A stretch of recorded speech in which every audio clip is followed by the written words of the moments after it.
Yeah, she's a strawberry. I didn't know what a strawberry was. I have Was this another ginger comment? Was it a redhead? Is that why? No, so I had to go on Urban Dictionary and figure out what a strawberry is. A strawberry is basically a prostitute that willingly exchanges sexual services for drugs. That is a genuine definition of a strawberry. If someone is on the street and calls your woman a strawberry, it's not because she's sweet.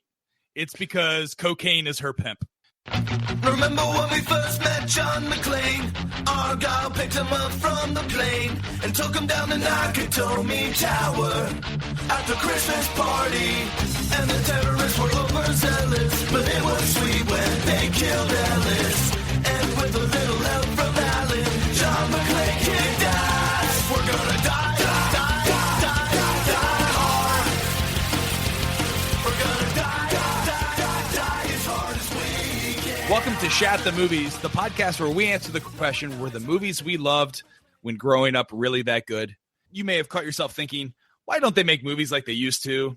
Or can you still remember spending your Friday night searching for the perfect movie rental at Blockbuster Video? Do you even remember what Blockbuster Video is? If you answered yes, then you're in the right place. I am your host, The Raj, or Roger Roper, alongside my host, Dick Ebert. We take the time each week to look back and decide if our favorite films still hold up. But before we dive into that, I did want to give a shout out. D, we are up to 11 5-star reviews on iTunes. It's fantastic. I'm glad. I was a little worried there because none of them were up there. And I kept hearing from our listeners that they were giving us reviews. And then all of a sudden today, bam, they all popped up there. Yeah, so iTunes reviews are the fastest way that we can grow the podcast. So we thank each and every one of you who've taken the time out to, send us a little bit of words of encouragement. Each week, we like to read those reviews. Celtic 107. Absolutely awesome podcast. I've honestly never been able to sit and listen to one whole podcast into my life until now. These guys have a great concept and hysterical views on the movies. I find myself agreeing out loud as I relive the movies they talk about. Can't wait to see what the next movie topic is. Celtic 107, thanks for that review. We also got one from Take the Stairs. And they said, real deal. They said, these guys are great, funny, insightful, and refreshingly honest. Can't wait for more. It's nice to know that people are liking it, isn't it? Yeah, I think it is. And if you want to leave a 5-star review on iTunes or send us an email or just vote for the next movie, you can vote on our website, shatthemovies.com, or via our Twitter and Facebook pages. But enough about that. This week, we covered Pretty Woman, which stars Richard Gere and Julia Roberts. This is the movie that put Julia Roberts on the map. Welcome to Hollywood. Everybody comes to Hollywood, got a dream. What's your dream? When I was a little girl, I would pretend I was a princess trapped in a tower, and then this knight on a white horse would come charging up and rescue me. Could you tell me how to get to Beverly Hills? Sure. For $5. You can't charge me for directions. I can do anything I want to, baby. I ain't lost. All right, okay. Get change for 20? For 20, I'll show you person.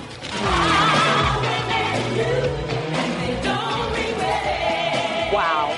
Impressed? You kidding me? I come here all the time. Well, color me happy. There's a sofa in here for 2. Close your mouth, dear. Who is this girl? Does she work? She's in sales. Touchstone Pictures presents the story of a date. This isn't a date, it's business. That led to a deal. I have a business proposition for you. I'm going to be in town until Sunday. I'd like you to spend the week with me. That's becoming a dream come true. Time to shop. Get rid of your gum. All right. I don't believe you did that. You're going to be spending an obscene amount of money in here.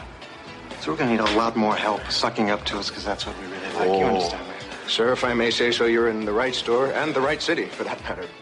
They're two people who have no business being together. Everybody is trying to land him. Well, I'm not trying to land him. I'm just using him for sex.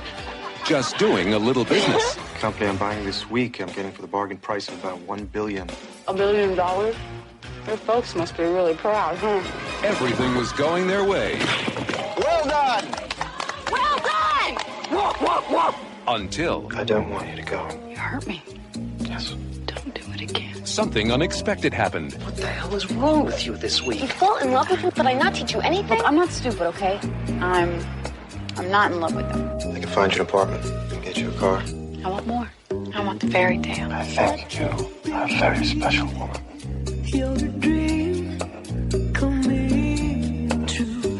Touchstone Pictures presents Richard Gere. So what happened after? He climbed up the tower and rescued her. Julia Roberts. She rescues him right back. Pretty Woman. Maybe you guys could, get a house together. Buy some diamonds.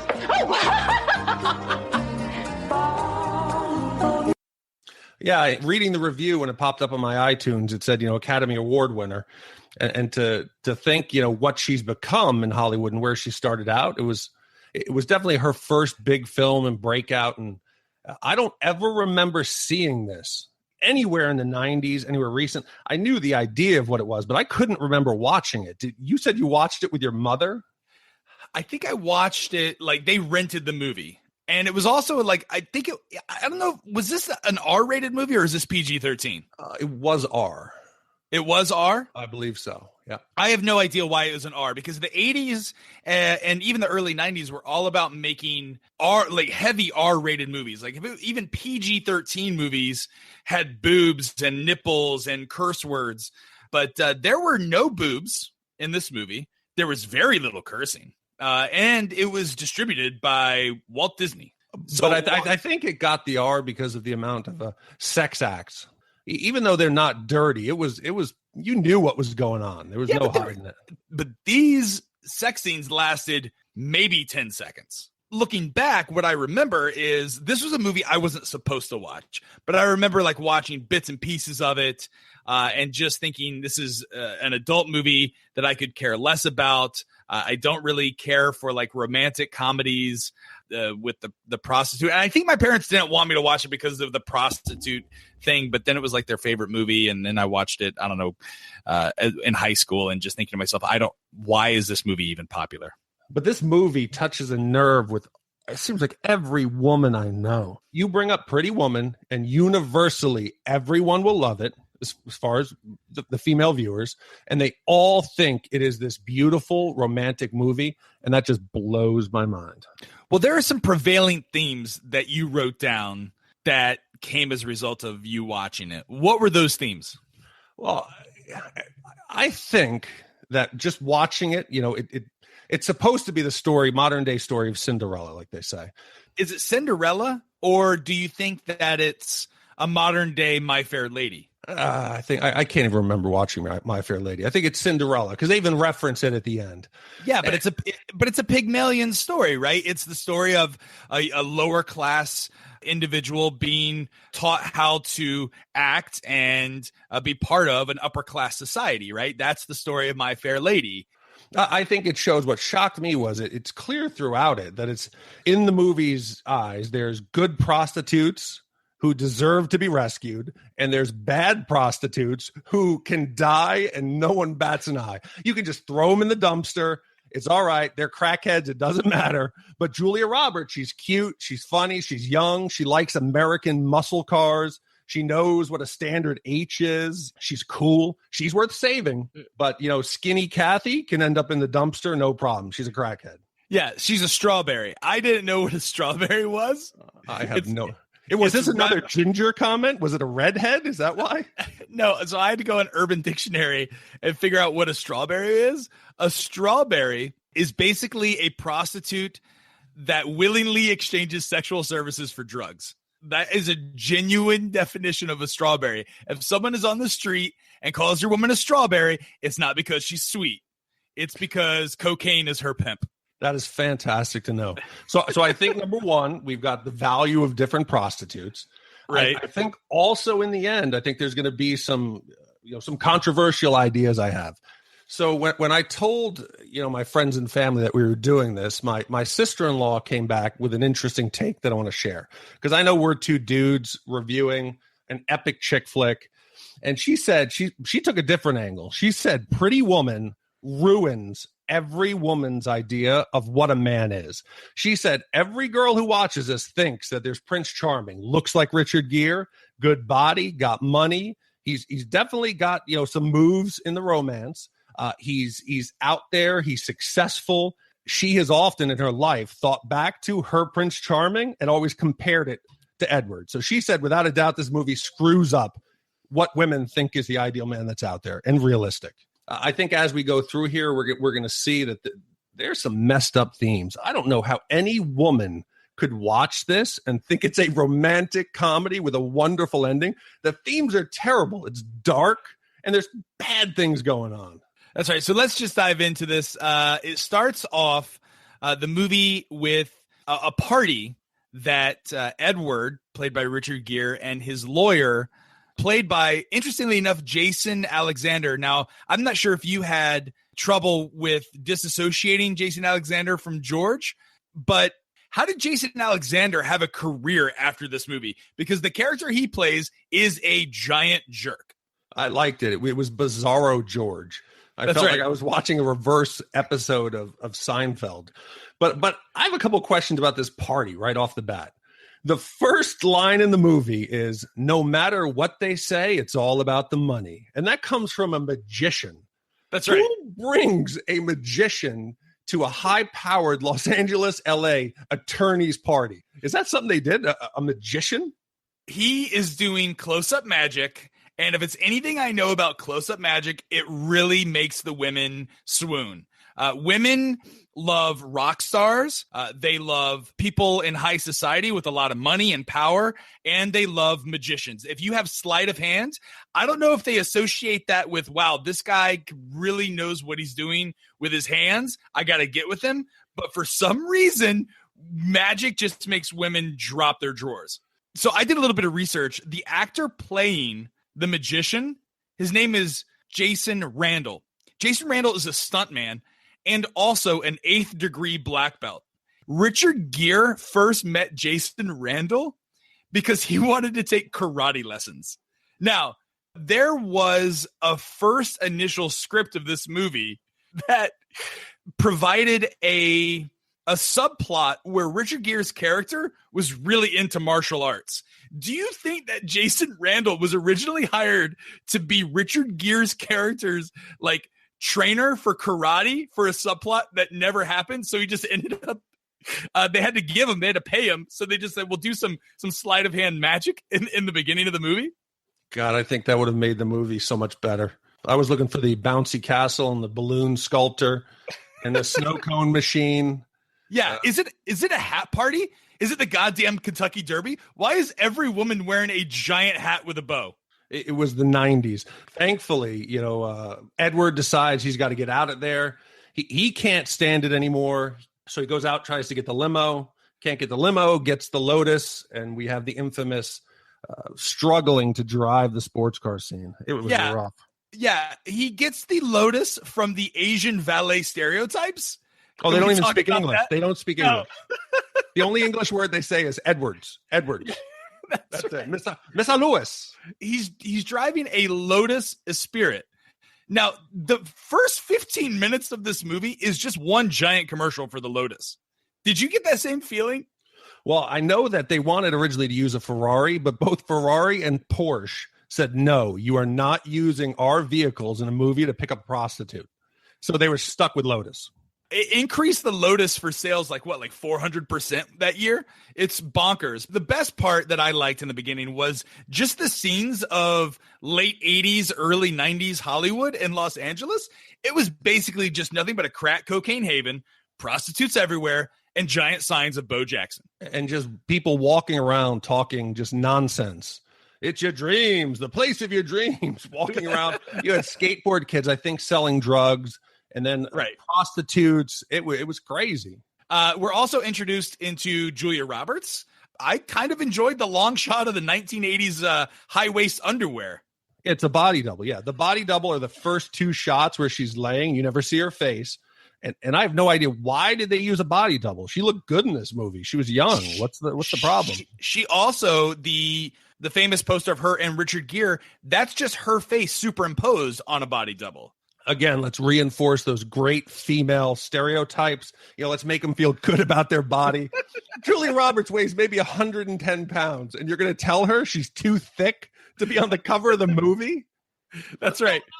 But you're introduced to her character. The camera, pans around her little small apartment in a bad area of Los Angeles. And it looks like she's just gone through a bad breakup because all the pictures of her boyfriend are just cut out. Now, did you ever cut out pictures of like an ex-girlfriend? No, but I have a good story about this. So again, I grew up close to New York City. My sister growing up was a huge fan of Matt Dillon. Fortunately for her, Matt Dillon lived very nearby to us growing up. Really? Yeah. So she would take me on my bike with her and go stalk Matt Dillon's house. We would sit across the street. She would take pictures. She would just drive by randomly. It was creepy. And she had all the Teen Beat and the Tiger Beat pictures all over her walls. It looked, now going back, like she was a serial killer or a stalker.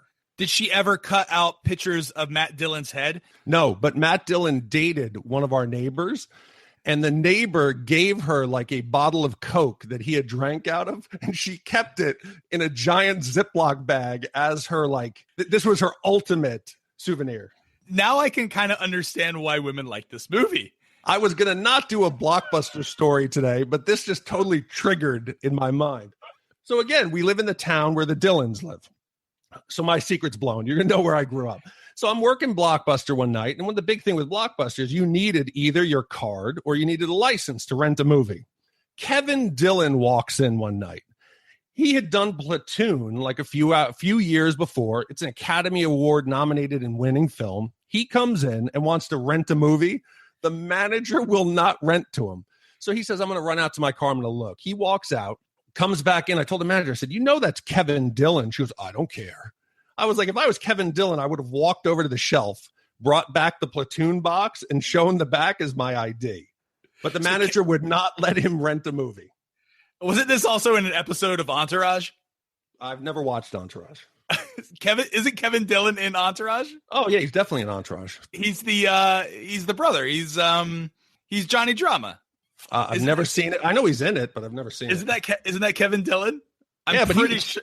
Oh, it's definitely he's in Entourage, but he was super cool about it. I gotta be honest. I probably would have been a dick because you're just trying to rent a movie. You're home to visit your family, obviously. Just let him rent the movie, and she wouldn't let him, so he left, and that was the last time we saw him. Julia Roberts, we're shown that she is pretty bad up financially. She goes back upstairs to grab, I guess, her extra stash of cash, realizes it's not there. Now, she stashes her cash behind the toilets. Did you ever stash your cash in weird places? No, but I did not. But did you even pick up on the name of where they're living? When you first pan over, it says hotel. Yes. But the tell is blacked out, so it just says ho. Yeah. In neon light. Really very subtle there by the director, Gary Marshall here. She escapes down the fire escape to go spend her night out on the town, where we're also introduced to her roommate and fellow. I think it's her prostitute wing chick. Yeah. Or maybe her partner prostitute. I don't know what the term is. That's right. Her and Kit DeLuca have, they've blocked off a section of Hollywood Boulevard between, I think it was Bob Hope and Ella Fitzgerald. That's right. That was their block, and she immediately has to defend it. She's got to beat off another prostitute and say, hey, this is our area. Hit the road. We also find out that Kit has used the rent money to buy drugs from Carlos the pimp and is actively lobbying for Carlos to be their pimp. I didn't think that this really existed. What, pimps? Yes, pimps exist. I know pimps exist. I thought that most prostitutes wanted to work independently. Like, they don't want to work with a pimp, right? What do you think? Like, the pimp is like a union? Like, you decide whether or not you're going to be part of it? No, I don't think it works like this. I think a pimp forces them to be like in his stable. I don't think it works like this. That's right. So why is she actively wanting to be Carlos? Like, she has to audition for Carlos? Like, I don't understand. She's upset because it's a slow day. Like, she says it's a slow day, there's nobody coming by. So the option is, if you go with Carlos, he's going to increase your traffic. You're going to make more money. How is Carlos the pimp going to increase my traffic? What is Carlos going to do differently? I don't know. Maybe he's out there promoting. Maybe he's putting up signs. Maybe he's in those little local magazines. I don't know, but Carlos is hanging out in the VIP section of the Blue Banana with Pops, the 89-year-old bartender. I don't think Carlos the Pimp is going to increase my number of Johns throughout the night. So no, plus the fact right away that we see that Kit has blown all of their rent plus $200 on coke and is partying and going crazy. No, I don't think I want Carlos to be running our operation. But this is the big point for a lot of women when they say that this is it's not as sexist a film. It's actually a feminist empowerment. The two of them say, no, we decide who, we decide when. So this is their women's power. It doesn't seem like much power. They're still selling their body for sex, but they want to pick who they're going to have sex with. So they stay away from Carlos. But here is where the other theme comes in. They're on the street. Police are there. There is a dead girl in the dumpster right next to where they're setting up. And they say, oh, that's Skinny Marie. She's a crackhead. Nobody bats an eye. Nobody cares. Nobody's interested. It doesn't matter. It's crackhead Marie. And even Kit says, oh, well, yeah, whatever. She's not worth anything. That's terrible. And then, of course, you have the Orlando tourist breaking out the camera and taking pictures of the body. The thing I did like about that scene is it looked like they genuinely shot on location and didn't pay any extras to be part of that, because it looked like just real crackheads were lining up the back of the street and being like, oh, what's going on over here? What's the movie scene over here? It looked like there were genuine crackheads in the background. Did you catch that? I did. And one of the guys, it's dark. The cop is talking to one of the witnesses, and instead of acting concerned for somebody who's dead, he says, she traded her sorry ass for crack. Good hooker. Like he's actually not caring. He's telling the police, come on, just keep moving on. The low rent Sandra Bullock character Kit spots the Lotus coming up, and like a shark to blood says, that's our guy. That's the one. You got to get that girl. Vivian, the character played by Julia Roberts, goes up to Richard Gere in his Richard Gere-like way, says, I just need directions to Beverly Hills. At first, I thought that she was going to be like this little innocent little bunny rabbit that was thrust into this world of prostitution that she really didn't want to. But Homegirl has it going on. Like, she goes from $5 to $10 to $20 in 10 seconds. And Richard Gere doesn't bat an eye. I think that's the reason he actually likes her. I think he's used to all the women just falling over him, and he's like a killer negotiator. So this is the first woman who gets him in a position where he's at need. His money can't buy him, to the Beverly Hills, the hotel. He actually has to pay her, and she plays the hardball with him. And I think that's the first thing that turns him on.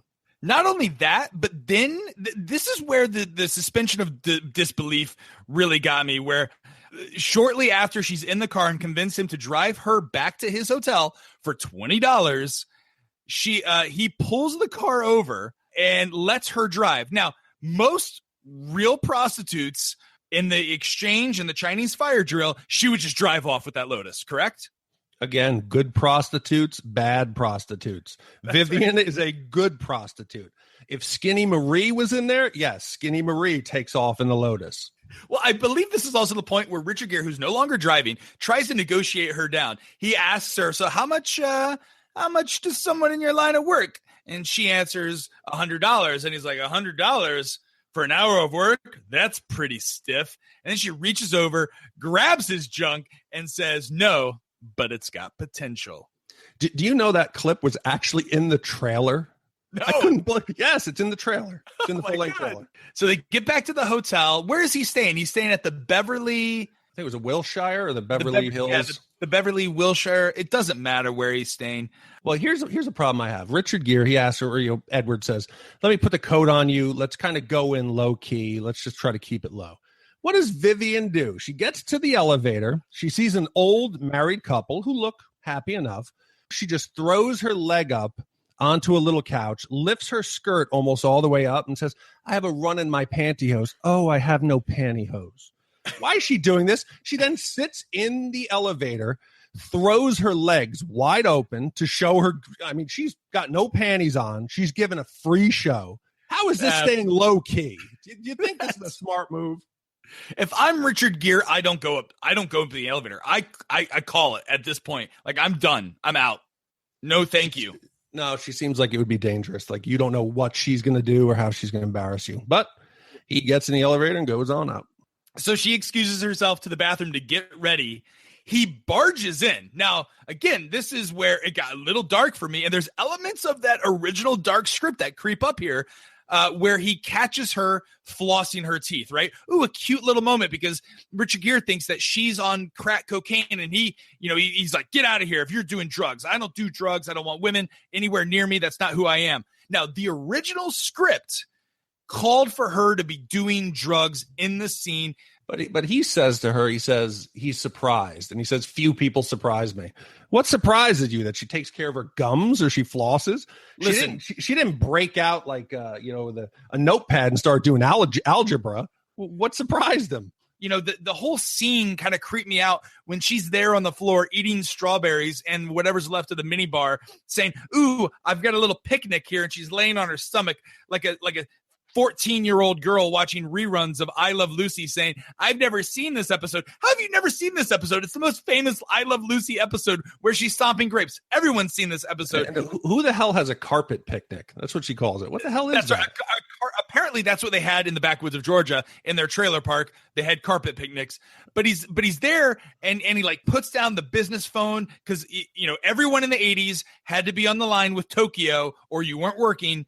And he turns it off. Like, it's kind of sick and perverted to me that's what turned him on, was looking at this little young girl watching TV. It creeped me out. Well, she was the true pro here. She kind of scooches over to him, and you can tell she's going to go down on him, but she doesn't want to hurt her knees because she's a pro. She's done this before. We see from when she pulls out the condoms and she's got the rainbow of every color. She's out of purple, but she's a pro. So she starts to go down on Richard Gere, and she says, I'll take a second, gets the pillow, puts the pillow under her knees, then starts to go down on Richard Gere. And you just see him give that moment like, This is the point of the movie where I think that I have been a jerk up until this point in my life for never offering a pillow. Well, she's a professional. That's why right. You have to respect her. She knows her trade. Every woman that I talk to this about says the same line. She's a classy prostitute because she doesn't kiss on the lips. That is so wrong. To me, she says, I won't kiss. I'll do everything else. To me, putting this dude's penis in her mouth is much more personal. That's even more intimate than sex. Do you feel that way, or do you think like a blowjob is not that big a deal? Like, what would make you more upset? If you found out that your wife kissed another dude, or if you found out that your wife went down on another guy with a pillow underneath her knees at the Beverly Wilshire Hotel? Like what would make you more upset?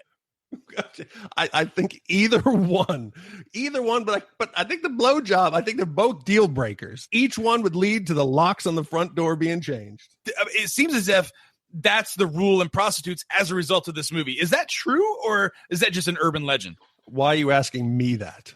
You're asking me like I'm your local expert for prostitute etiquette? What are you trying to say? I have no idea. You okay over there? Sorry about that. So that's the first night. So she sits over. Do they bang, or does she just go down on him? She goes down on him. And then again, there is some romantic music, which is every time there's a tone in a scene, it's almost like the orchestra will tell the women who are watching and the fans what to feel. So he's gotten the blowjob, Edward's in the shower, and they start playing this loving, cue the music. He comes to bed, they lay down, they have sex. Talking about the music, this is also the era of movies where they specifically chose music that would be incorporated into the specific scene that they were trying to, like, it was like overt musical selections for every scene. Like in the beginning, when he's driving around, they're playing the King of Wishful Thinking. Because the lyrics are all about breaking up and getting over. And Edward had just broken up with his girlfriend in New York.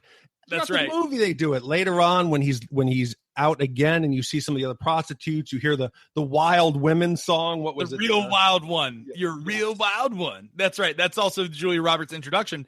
And then when she's on Rodeo Drive, Wild Women Do.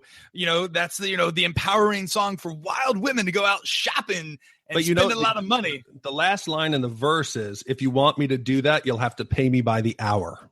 That's right. That's right. Yeah. Oh, my God. And then, of course, at the very end of the movie, it must have been love.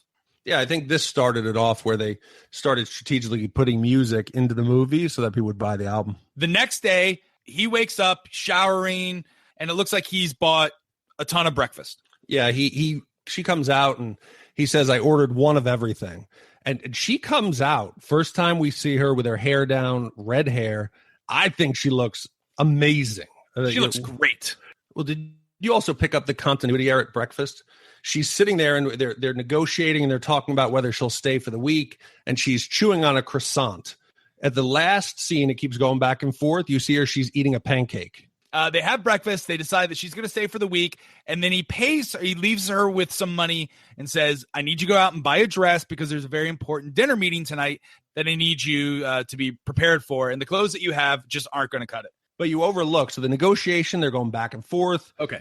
They finally settle upon $3,000 for the week, which she goes nuts. She doesn't even pretend like, she's, this is what she usually gets. So I broke it down. If you do, the week, it was 6 days and nights. That's $20 an hour for her services, which today seems, it's kind of shitty. She would have got more, but the minimum wage in 1990 was $3.35. So there's no way she could hold it in. She's excited. This is a good gig. What is the true value of $3,000 in 1990 compared to today? Do we have that figure? We don't, but it seems life-changing to her. She can pay the rent. Later on, she can move to a different city. She can support Kit. $3,000 seems like an awful lot back then.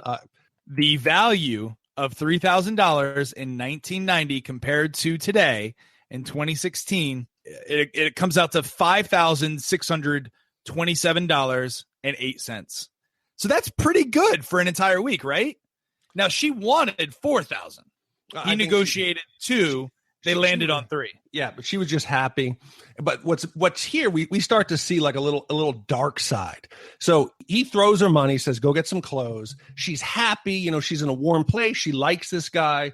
She says, at the end of the week, you're going to not want to get rid of me. And he says, at the end of the week, I am going to get rid of you. That's kind of sad. I think it's clear what she is. She's a sex worker who needs money to pay her rent in L.A. There's nothing more. There's no love. They're having fun. He's made it clear. You are a living, breathing, walking companion / sex doll for the week. And that's it. At the end of the week, I'm going back to New York and you're going back to Kit and walking on the street.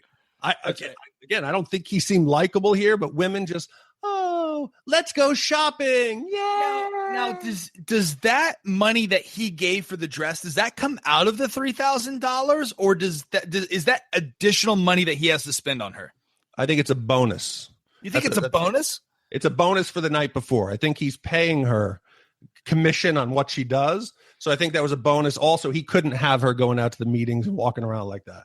So let's think about the amount of money that Richard Gere has already dropped on Julia Roberts right here, right? So first off, the amount of money that he spent on the minibar the night before with the fact that she had a carpet picnic, the minibar at the Beverly Wilshire is definitely not cheap, right? Each one of those packs of peanuts are probably $5.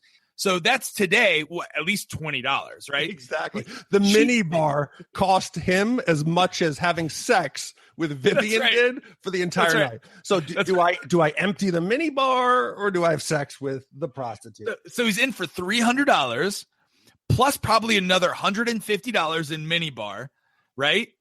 Right? That's night one. Then the breakfast. If he orders one off of everything and then gets billed at the end, how much do you think that breakfast cost him? It costs more than the week of having Vivian there. That's probably and Vivian's got to feel like she's getting shortchanged now. Conservatively, that's another $500. Conservatively, that's maybe we'll call it $1,000. If I order one off of everything on the menu, that's $1,000, right? But it's obvious to him it's nothing. He's got the money. Right. Yeah. That's what's attracting her to him. And again, this, I just hated it. If he was a smart businessman, we're supposed to believe that he is this corporate raider that will come in and make great business decisions. That's why he's so successful. Meanwhile, he's just throwing money away on some street hooker that he found on Hollywood Boulevard. How smart is this guy at business? Well, I don't get that also. He stresses all the time that why is he in the penthouse? Because he likes the best. Why is he staying, why is he drinking what he does? Because it's the best. Why would the best and someone who likes the finer things in life meet a girl on the street and pick her up? I don't believe that he would have picked up Vivian. He would have had one of Heidi Fleiss's girls come in from LA, top-notch talent. Again, not realistic, but this leads us to the scene that every woman could probably just describe just verbatim, tell you everything that's said, vividly. It's her empowering. I've got money. I'm going to go shopping. Also, she asked Kit, where would you go shopping to get clothes? She lives in LA. How the hell does she not know where to go shopping for clothes? And then she tells Kit, I'm going to leave money for you at the front desk. The front desk. She just stole all your rent money and snorted it up her nose. Is this smart to do? Is she enabling Kit? Pay your rent. You don't give Kit the money. She's going to stick it in her arm or stick it up her nose. This is the Rodeo Drive montage where she is doing all the window shopping, and we're supposed to believe this is the height of fashion. They all dress like Janet Jackson in Rhythm Nation. Yeah. With like the double-breasted jacket and the what do they call those things on the shoulder pads and the Mike Singletary shoulder pads. Oh, it was awful. Yeah, I didn't even think the dress that she was wearing was even that bad by today's standards, right? I mean, it looked kind of fashionable, kind of like Madonna. I mean, we just watched Weird Science where Lisa, the character, is going through the mall in a midriff dress very similar to what Julia Roberts was, and no one looked at her bad or looked at her down. They all wanted to be her, right? It wasn't like she was in there just rummaging through the racks and acting crazy. She said, how much was this? In LA, I imagine there's eccentric, crazy billionaires, millionaires. I think as a saleswoman, she screwed up. Someone says, what's the price? She should have said it. She would have made a killing. But this is where you're in the wrong place. You need to please leave. It's time to cue sad music. She walks back to the hotel, and in my opinion, the hero of this movie, where the character that Julia Roberts should have ended up with, my favorite, Barney Thompson, the hotel manager. He is the true hero of this movie. Yeah, he seems like a good guy. He seems like he actually cares. And he takes her in. He's looking out for the hotel as well. He wants to make sure that she's not there. And he comes up with a backstory for her that she is Edward's niece. And he says to her, you have no other uncles in this hotel, do you? He says, once you're done here, go. But I think in the back, he actually is a grounded character who cares about her. And he's one of the true nice guys. Yeah, he not only teaches her, how to, I guess what the lingo is in very high-priced hotels. Whenever you have a hooker, you are their uncle and they are your niece. That's the code word for high-priced hotels. But also he teaches Vivian how to eat food and which fork to use because she's going to go to a fancy dinner. I really like this character, and I like the fact that they didn't try to make him out to be like the evil hotel manager that is the villain of the movie, right? He actually took care of her. Yeah. And he's got her set up. He wants to take care of her, and I think it's nice. It's a nice change. He's one of the true good guys. So comparing this to a Cinderella story, would you say that he is her fairy godmother? Yes, I think without a doubt he is. He calls, gets her a dress.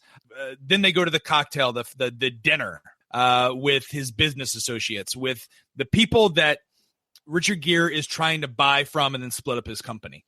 Yeah, and he pulls a complete ultimate dick move here. Vivian goes to the bathroom, and Vivian, she had to learn how to use which fork, which knife, which course. And she says, order for me. This is a prostitute from the streets. And she says, order for me. Do you order her escargot? That is a dick move. Do you order her some kind of pate, or it was like a caviar? That is an ultimate dick move. She comes back from the bathroom and she's looking at this this is what you ordered me? Tries to open the snail and it shoots across the room. That's a dick move. This is where Edward, again, he comes off as a giant douche because he's trying to break up this old man, this genuinely like good old man, his company that owns the shipyards out on Long Beach that just landed a government contract to build Navy destroyers. I think Edward hates America. Edward has no scruples. He immediately says that he has a senator in his pocket and he's going to kill the deal for the destroyers. Yeah, he's a big dick. He's not likable, but again, he's hot, he's rich. You go with it. But he's all upset after this meeting, because it doesn't go the way he wants it. They go upstairs. Vivian thinks they want sex. She starts to get ready and he says, no, I'm going to go out. So he goes downstairs. She, I guess, just hangs out there until like 3 o'clock in the morning. And even though the manager told her, don't come downstairs really unless you're appropriate, she comes down in a bathrobe and negligee. Richard Gere's character is playing the piano and they end up just having sex on the piano. He asks people to leave to have sex on the lobby piano. Oh, you're glossing over so much here. So much. First of all, okay, so she sees him. He's having a concert for the cleaning staff. They come in. Nobody's working. They're all just chilling. And again, it's a very ethnic group that is sitting there who are like milling around, and they're just listening to Richard Gere play, which he actually did play in that scene, which was nice. He says to them, hey, everybody get out. Is he that powerful that he can just kick them out of the room? But they leave.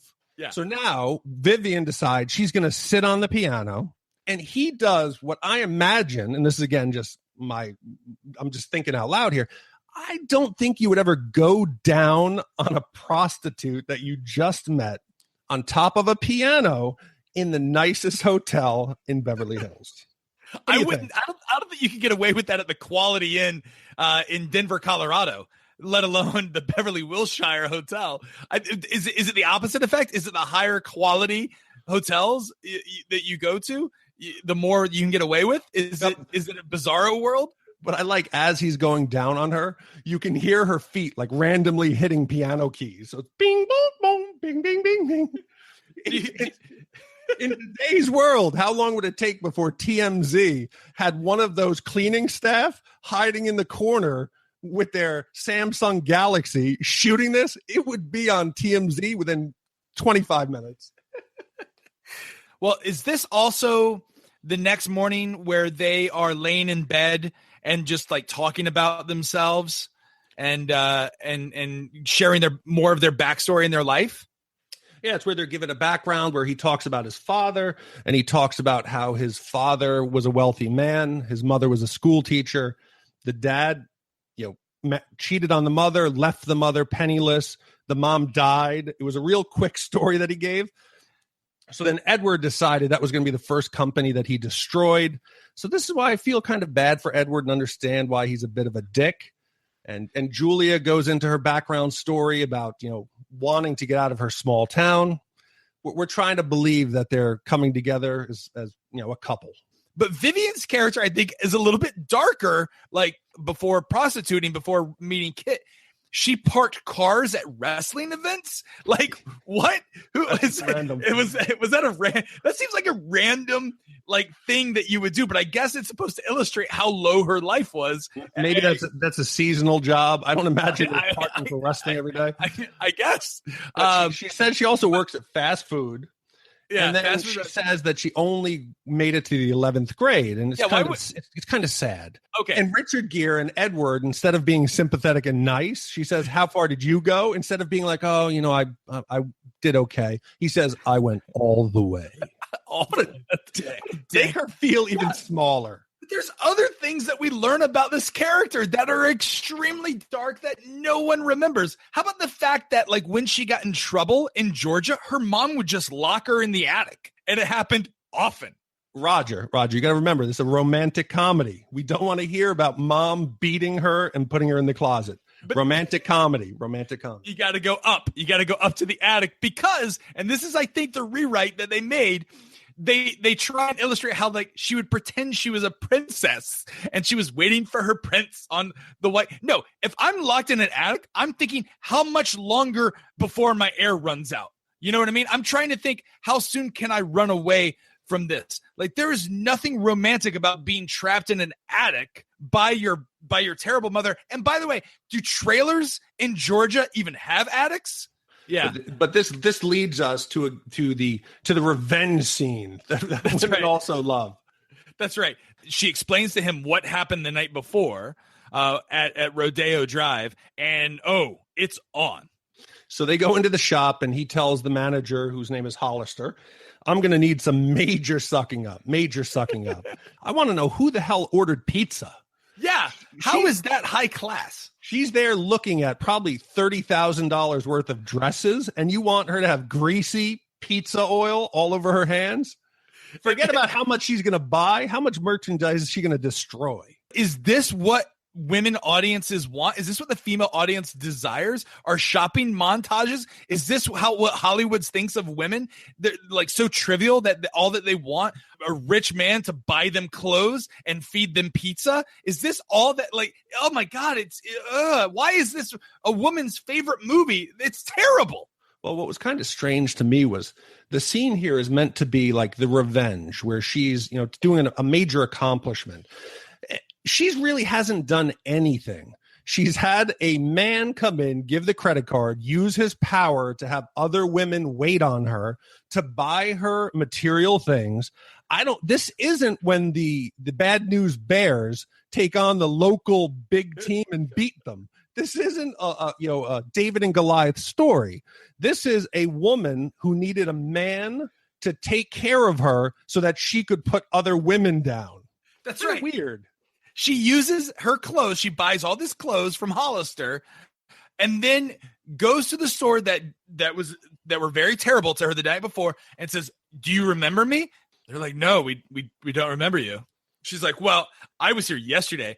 You guys work on commission. Big mistake, and then just walks off. Do you think at the end of that scene, the women are like, who was that woman? Like, I don't remember her. Do you remember her? Like, do you think she has any impact on their day whatsoever?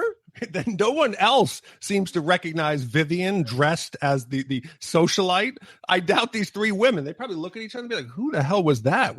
I don't know. So even though Vivian thinks this is her revenge moment and every woman thinks this is the revenge moment, it might just be a blip on their radar. They just don't even know what the hell happened. They could care less. That's right. Have you ever been to a polo event, a live polo? You're from New York. Polo's big in New York. Where'd you get that from? Polo is not. You're crazy. Are you telling me the Polo Grounds, the Brooklyn Dodgers? That's where they played polo. Like polo it's a New York thing. Are you trying to get people to unsubscribe to this cast? It is. It's a very Northeast. It's like fucking lacrosse. No, like, I don't know anybody who enjoys polo. I don't know if there's polo announcers. I don't know if at the end of polo, people go out and stomp the divots, and kings and queens used to do it. I have no idea. Yeah. The only thing I know is that Philip Stuckey, the lawyer, is a king douche. He tells his wife when he sees her, he says, if you step on anything, you're not getting back in my car. What a dick. It seems as if this was the most truthful, factual part of the movie that they genuinely tried to get right. Everything in this movie is an accurate depiction of going to a polo event. I just don't understand why rich white people always try to recreate every social event like it's the 1920s. I just don't understand why all the women were just being a bitch and hating Vivian. They're openly questioning her and what she's doing there and just looking down at her. Well, it's terrible. And they're saying, he's the most eligible. We all tried to land him. And she says, I'm just using him for sex. That's right. But after that, I don't understand why she gets angry at Richard Gere for all of this. It's not Richard Gere that got angry or did creepy things to her. It was all Stuckey. He made it clear, you are my employee. I can't imagine a prostitute snapping back at her John. She says, I'm sorry I ever met you. Come on. You said $3,000. I'll have sex with you for the week. And you're going to get upset that he told his friend you were a hooker. And she says, no one has ever made me feel that cheap. To which Edward says, I find that hard to believe. This is romantic comedy. This is love. This is the part of the movie where I started to actually kind of like Richard Gere a little bit, because he's acting like the character he's supposed to be, which is, a kind of a millionaire kind of jerk, has no feelings or emotions. He does a total baller move where he takes out the $3,000, throws it on the bed and says, get out. Oh, but then he immediately turns around. He immediately turns around and goes pussy. He goes out and finds her and he says, come back. He says, I'm so sorry. I wasn't prepared for that answer. What answer? Again, that has to be a rewrite because it's terrible. Like, who would do that? This is why this movie sucks. He should not have like pussied out so quickly. No, he already established early on what she was. So, and then Julia, she gets strong and says, you hurt me. Don't hurt me again. Cue sad music instrumental. Now they're back in love or whatever. I just feel like there were too many scenes in this movie where they kept trying to establish how close they're getting together. Did you feel like the opera scene was necessary? Are you telling me that he's going to take an 11th grade dropout and that 11th grade dropout is going to be moved by an Italian opera? Yes, she loves American muscle and she knows how to drive a stick. Yeah, but then that leads into again another day where they just spend a whole day together. She convinces him to blow off work. Like, that's not what a normal business person would do of Richard Gere's caliber. Did you see her in that red dress? You don't think that would have made you think about taking a day off and going and having a snap dog picnic in LA? The problem that I have is right after they get the sexy making love scene, he's asleep and she's like, I love you. What is this, day 5? That was creepy stalker. She's like watching him sleep. Yeah. He's asleep. She's touching him and she says, I love you. Ugh. She kisses him on the mouth. She says she loves him. I think we're moving a little fast here. This is why every Hollywood movie lies to little women or girls about what romance should be. Yes, romance is a private jet. It's the opera. It's shopping excursions on Rodeo Drive. Right. It is wielding your power to kick out low-level cleaning staff, hotel employees. It gives so that he can go down on you. Yes. While you're just some average Joe working a 9 to 5. You have no hope. Your wife is unsatisfied. There's absolutely nothing you can do. I mean, he took her to the opera. Things are going really well. She kisses him on the mouth. The next scene, they're having breakfast on the veranda, some coffee, and he's like, hey, things are going great. I really like you. I can see a future for us. I've already arranged for you an apartment, a car. I'm going to set you up. She immediately rejects him for no other reason other than to blackmail him or guilt him into a relationship. This is when I actually started to turn on the Julia Roberts character. Well, like, to me, it's been 6 days, woman. This is only a contract extension. This isn't some big new thing. He's just saying, I've enjoyed your employment for the last 6 days. Can we extend this to a more long-term deal? I want to get you under contract. And she gets pissed. She says, I'm going to get off the streets, but that would only be geography. What the hell is wrong with her? This is what she wanted. In the movie, it says, I've been waiting for someone to come and rescue me. What else do you want, woman? I'll sleep with Richard Gere if he'll put me up in a nice high rise in Manhattan. That sounds like a good deal to me. And even Edward says, it's all I'm capable of doing. Why is this not good enough for her? It's been 5 days. What are women supposed to take? They find this perfect dude, successful, wealthy, obviously cares about them, has emotional issues, is opening up, and he says, this is all I'm capable of. And she says, I want it all. Come on, let's work. Come on, you can't take it all right away. No, this is, oh God. Anyway, he's like, whatever. I don't care. I can't believe you're rejecting me. I'm Richard Gere. Fine, leave. Do whatever you got to do. I got to go close this business deal. Where he decides to do the right thing because apparently he's changed his day in downtown LA. He has changed forever as an individual. I think that's also another trope that women want the guy that they can treat like it's a project. Like they want the bad guy who's perfect, almost perfect. And with Julia Roberts, with Vivian, she could turn that almost perfect guy perfect. He's a project. That's right. It was unrealistic. But in this time when the meeting's going on and Edward finally decides to do the right thing and have his moment, Vivian goes out to see Kit again. Her friendly, drug-addicted roommate, who is having problems with Carlos. And she tells her, I think that he's going to break my heart. Come on. She says, who's this worked out for? And she says, Cinderella. How is this love and romance? I hated Kit's character. I hate the way that she treated my boy Barney, calling him the Sphincters Police. What does that even mean? The Sphincter Police. And then propositions a nice old couple down at the front desk, $50 for grandpa, $75 for grandma to watch. Oh, Kit, you're the worst. Kit DeLuca is the worst. I hope she ends up in a dumpster. Right after Richard Gere has a heart-to-heart with the old man, the company says, hey, I'm not going to break apart your company. I'm going to invest in it. We're going to build ships together because that's who we are, Americans. We build stuff. Go USA.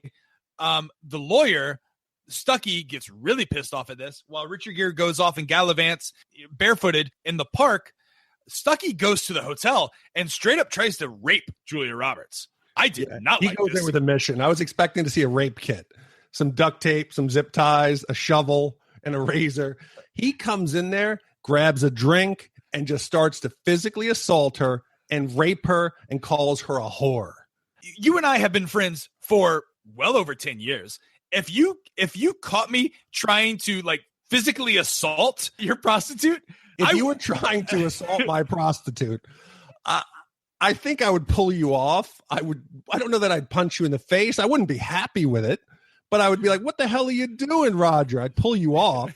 It wouldn't end up like that. And I would hope, Roger, that you're not going to be sexually assaulting any of my prostitutes. But why does Julia Roberts' character, when she's being iced down from Richard Gere after Stuckey has left, the friendship is over, she says, how do men always know how to hit a woman across the face? What? I did not understand this line whatsoever. How do men always know how to hit a woman across the face? Well, here's my question. How many times do you think she's been hit across the face to truly judge that all men have good aim? So he's iced down her face. He's made her a pretty good offer. She still doesn't want it. She wants more. She says she wants the fairy tale. I don't know what more of a fairy tale you could have than a prostitute being picked up by a millionaire businessman who's super hot, super nice, really cares about you and wants to take care of you. I don't know what more of a fairy tale she wants. She wants him to like straight up ask her to marry him right there. It makes no sense to me. She's being greedy, and she's probably going to end up strung out and regretting this day for the rest of her life. Exactly. So Barney, my boy, the class act, the one that should have ended up with her, he orders her a limo and says, take Miss Vivian wherever she needs to go. So this is Vivian's big moment. She gets in a limo and it cues up Roxette. It must have been love. And I don't know if this is the appropriate time for, the breakup love song. She was just almost raped and beaten, but they play it. And I guarantee every woman tears up and starts to sing as she takes her little drive back to reality. Yeah. So Richard Gere comes to his senses, heads back downstairs. And again, in the 80s, every limo, there's a scene where some guy is outside the sunroof with the roses. But one part where he goes to buy the roses, there's just this weird scene of Kit talking to her new roommate. She's talking to her new partner, and she's shaking her down for more rent money. And she's giving her the lay of the land. And I really think bad things are going to happen to Kit DeLuca real soon, considering she has a hardcore drug problem and that Vivian decides to give her like $1,000. I don't think that Kit lasts the night. The new roommate says, Slim Carlos burned all my clothes. Yes, Carlos. That's great. Let's make Carlos our pimp. Carlos burned all my stuff. Is that on his business card? I hated this final scene where he shows up with an umbrella, pulls down the fire escape, and climbs up like the Prince Charming and says, now what? After the hero saves the woman, she says she saves him right back. How has she saved him right back? He's forever going to be a pariah in his social scene because he was hanging out with a prostitute. How soon until they break up? 6 months in New York. I don't know how she saved him. She hurt his company, which employs probably tens of thousands. She broke up a friendship of 10 years. She's done. I don't know how she has saved him or rescued him. And I think that's part of the problem that, this teaches women, hey, just by looking cute, having fun, hanging out with the guy, it's an added benefit. You're making a change. I don't know how she helped him out. I don't know how she changed him. That's not helping. Because we are guys and because we have a very different take on this movie, we reach out to some of our female friends to answer why they love this movie so much. Yeah, so we got some good feedback that's making me laugh here. Again, we had the feedback that, where one of the female friends had said this destroys every woman's true value of their significant other, because your man will never be as rich, never as good looking, never as handsome. He doesn't play the piano and he's not that good in bed. So you end up being depressed. And they said, that's why I don't get married. We have another feedback here that said, this is a modern grown-up version of Cinderella. I love the movie. This in the end, when he comes and rescues her, it makes me happy. I don't get it. Another one said, the store scene where the sales clerks asked her to leave, and then the other one, Vivian comes back to the store dressed up nice. It makes me happy.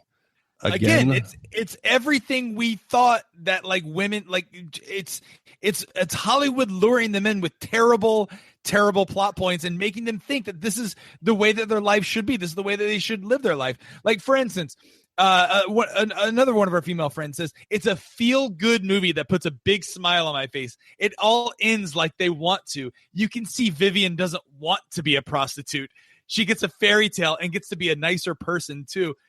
What prostitute thinks to themselves, this is the line of work I want to be in? Why are every female wants a fairy tale ending? It's not going to end up that way. I don't remember seeing that at the job fair in college. Yeah, but this one feedback we got continues in this, where she was talking about the revenge scene with the shopping.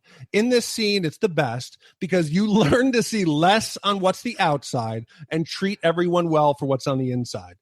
Are you crazy? They treated her better because she was wearing nicer clothes. They weren't treating her better because she's a nice person inside now. I don't know that she watched the same movie. Yeah, again, I do like our friend Angelica. She wrote, she thinks the movie's totally sexist and shows that a woman waiting for a Prince Charming to take her from the shit is just a terrible idea. So I agree. I don't think it's empowering to women when they can't save themselves, that they're waiting for somebody to come. I think it's teaching the wrong value to young girls, that it doesn't matter what you do. You just go out and someone will come rescue her. A good ending would be she takes the $3,000, she goes to college on her own, and she starts a business where she sells muscle classic cars. But that doesn't happen here. In here, they teach you that a man will come and save you, no matter how dark your days are or how big your problems are. Don't worry about solving them on your own. Some man will come and save you. Yeah. So this is the part of the podcast where we talk about some of the alternate endings and trivia about this movie. And it's no secret that this movie was supposed to be very different. In fact, this was supposed to be Walt Disney's movie that was going to make them not so family friendly. This was going to be their movie that would take them more edgy and dark. And the original script from the screenwriter called for a very different character. A lot of the same characteristics that would end up being the character Kit was Julia Roberts' character. And at the end, she does not end up with Richard Gere. She ends up on a bus with Kit, doing drugs, going to Disneyland, because that's as good as their lives are going to get. Which for me, I think that the darker part of this movie, I would like to see that movie be made. This was dark enough for me. No, I want it to be darker. We had violence against women. We had women who couldn't support themselves and forced to sell their body to live in an apartment. She wasn't trying to buy expensive things. She just wanted to pay her rent. I don't think that this could get any darker when hookers are being killed and put in dumpsters. Pimps are beating up on women. Companies are being closed down and sold off for scraps and destroying 40 years of a company. I think it's pretty damn dark enough. I think this is like a hard R dark drama that got turned into a Cinderella, Pygmalion, My Fair Lady romantic comedy from Disney. I think that I would like to see a little bit different of a movie. I would like to see the original script. Do you think that they thought when they released this that it would become the female empowerment movie that it became? No, no, because multiple A-list actresses. So Julia Roberts was definitely not the first choice to play this. You heard what Daryl Hannah said. She turned it down and she said, this movie is degrading for all of womanhood. Yeah, I agree. She felt strongly. I don't know how you could read this and think it's an empowering script. The actress they originally wanted for this movie was Meg Ryan. Meg Ryan was the main actress. They also looked at Molly Ringwald, Kim Basinger, Kathleen Turner, Melanie Griffith, Sharon Stone, Michelle Pfeiffer, some big names, right? But then there are some names that I could not see playing Pretty Woman. With Carrie Fisher, could you see Carrie Fisher as Pretty Woman? No, not at all. She's got the coke problem down, but I don't think that she would have been right for this. And she would have probably been like 40 years old at this point, or 35. She would have been a strung out cokehead strawberry in the dumpster. Maybe she was Skinny Kathy. That was Carrie Fisher. Some weird male actors were attached to the Richard Gere role. The most bonkers of which was Steven Seagal, as I mentioned, but also ones that turned it down. Al Pacino turned down the role of Edward after a screen test with Julia Roberts did not go well. Other roles considered Daniel Day-Lewis, Tom Berenger, but some weird ones that you would go, well, that would be a very different movie. Denzel Washington. Like, could you imagine Denzel Washington in the Richard Gere character? Like, I don't think American moviegoers were ready for an interracial prostitute love story in 1989, 1990. No way. It would have been a very different movie. I don't think it would be that classic romantic comedy. It's remembered now. Yeah, well, I don't have a problem with it, but I don't think it would have been received quite well at that time. That's right. How about Burt Reynolds? Could you see Burt Reynolds? He was offered the role of Edward Lewis, but declined. No, I think it honestly ended up being perfect the way it was. It was a perfect storm. Both characters are charismatic. They're both likable. And I think in the end, that's what saves the movie. I think Julia Roberts is actually really likable. She's funny. She's friendly. She's engaging. And I could see at the end why everyone loves it. And I got to admit, I'm kind of embarrassed. I watched it twice. I watched it the first time last night. And then today I was taking care of my daughter and I watched it again. And I actually kind of enjoyed it.